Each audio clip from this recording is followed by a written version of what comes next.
ये कांग्रेस की कौन सी विधवा थी जिसके खाते में रुपया जाता था। सरकार अब पूरी तरह अनियंत्रित है। इन्होंने छात्रों को मार पीट कर बंद करा दिया, मीडिया को खरीद कर बंद करा दिया, चुनाव आयोग में पिट्ठू बिठा दिए, यूनिवर्सिटीज में आरएसएस के चमचे घुसा दिए।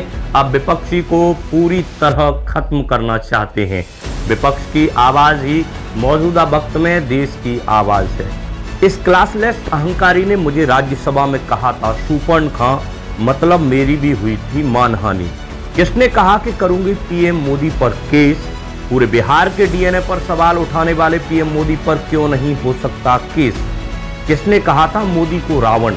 राहुल गांधी के समर्थन में क्या बोले अखिलेश यादव और पत्रकार श्याम मीरा सिंह? जानेंगे इन सभी सवालों के जवाब, तो बने रहिएगा वीडियो के अंत तक।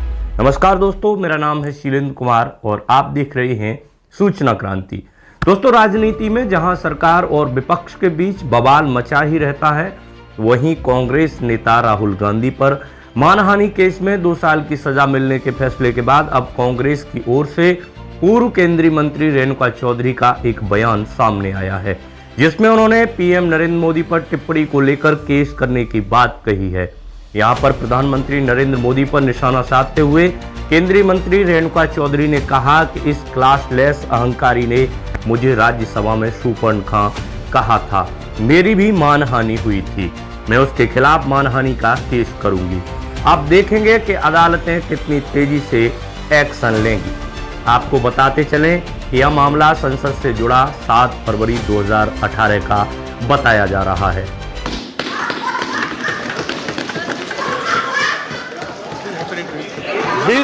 Everyone, what happened to you? If you have some problem, go to the doctor, please. Sit down, sit down. राष्ट्रपति के अभिभाषण प्रस्ताव पर पीएम मोदी अपना पक्ष रख रहे थे। मोदी जब राज्यसभा में आधार स्कीम पर बोल रहे थे, तब रेणुका चौधरी काफी तेज आवाज में हंसने लगी थी। इस बीच तत्कालीन सभापति वेंकैया नायडू ने उन्हें टोका। इस पर पीएम मोदी ने जवाब में कहा कि सभापति जी, आपसे मेरी विनती है कि रेणुका जी को कुछ मत कहिएगा। रामायण सीरियल के बाद ऐसी हंसी सुनने का सौभाग्य आज मिला है। सभापति जी, मेरी आपको प्रार्थना है, रेणुका जी को कुछ मत कीजिए। रामायण सीरियल के बाद ऐसी हंसी सुनने का आज सौभाग्य मिला है। मगर इस विवाद ने उस वक्त तूल पकड़ लिया जब किरेन रिजिजू ने पीएम के साथ शूर्पणखा का वीडियो शेयर किया था, जिस पर कांग्रेस ने बड़ा ऐतराज जताते हुए माफी की मांग की थी। पीएम मोदी की तुलना रावण से करने वाले कांग्रेस अध्यक्ष खड़गे के बयान का सपोर्ट करते हुए जब रेणुका ने पूछा था, जब पीएम मोदी ने संसद में मेरी तुलना शूर्पणखा से की थी, तब मीडिया कहां थी? हालांकि कई सोशल मीडिया यूजर्स ने रेणुका के दावे को झूठा बताया था और कहा था कि पीएम मोदी ने उन्हें शूर्पणखा कभी नहीं कहा। बता दें कि राहुल गांधी को 2 साल की सजा व संसद की सदस्यता रद्द कर दी गई है। अगर सुप्रीम कोर्ट से राहत ना मिली तो राहुल गांधी 8 साल तक कोई चुनाव नहीं लड़ पाएंगे। एक छोटा सा सवाल, इन सब के नाम, इन सब चोरों के नाम मोदी मोदी मोदी कैसे हैं? दोस्तों, राहुल गांधी ने मोदी पर जो बात बोली वो एक चुनावी रैली में बोली थी। ऐसे तो अपने यहाँ चुनावी भाषणों में नेता कुछ भी बोल देते हैं, ऐसे ही चुनावी रैलियों में पीएम मोदी ने सोनिया गांधी को कांग्रेस की विधवा तक कहा, शशि थरूर की पत्नी को 50 करोड़ की गर्लफ्रेंड कहा। और तो और पीएम मोदी ने बिहार चुनाव के वक्त पूरे के पूरे बिहार के डीएनए पर ही सवाल उठा दिया था। अब आप ही बताइए, एक पूरे राज्य के डीएनए के सवाल से ज्यादा क्या मानहानि होगी किसी की भी। किंतु मोदी जी तो मोदी जी हैं भैया, इन्हें कौन रोक सकता है? इनकी हिटलर शाही को कौन रोक सकता है? इस तानाशाही पर अखिलेश यादव ने ट्वीट कर कहा कि देश की मानहानि, जनता की मानहानि, सौहार्द की मानहानि, संविधान की मानहानि, अर्थव्यवस्था की मानहानि, भाजपा पर ऊपर लिखित न जाने कितने प्रकार के मानहानि के मुकदमे होने चाहिए। विपक्ष को नगण्य मुकदमों में फंसाकर अपना राजनीतिक भविष्य साधने वाली भाजपा विपक्ष की ताकत से डर गई है।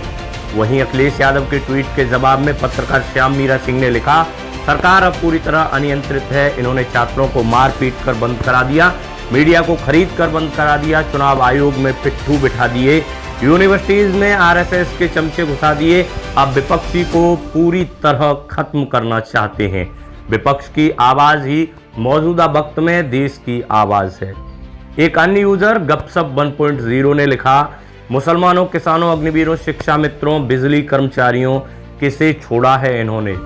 खैर, मामला लोकतंत्र के खिलाफ है तो राय तो आएंगी ही आएंगी, लेकिन फिलहाल माना जा रहा है कि रेणुका जी केस नहीं कर सकती हैं, जिसका कारण है कि भारतीय संविधान के अनुच्छेद 105 के तहत सांसदों को सदन में बोलने पर कुछ विशेषाधिकार दिए गए हैं। इसके मुताबिक सांसद को सदन में भाषण, किसी बयान या किए गए काम के लिए कानूनी कार्यवाही से छूट दी गई है।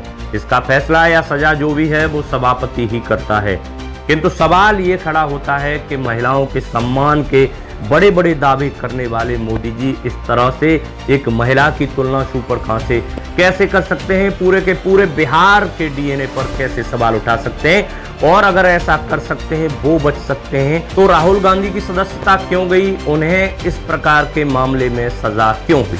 आप क्या सोचते हैं इस पूरे मामले पर? हमें कमेंट बॉक्स में अपनी राय अवश्य लिखें। वो वीडियो को लाइक व शेयर भी करें, साथ ही साथ इस चैनल को भी सब्सक्राइब करें।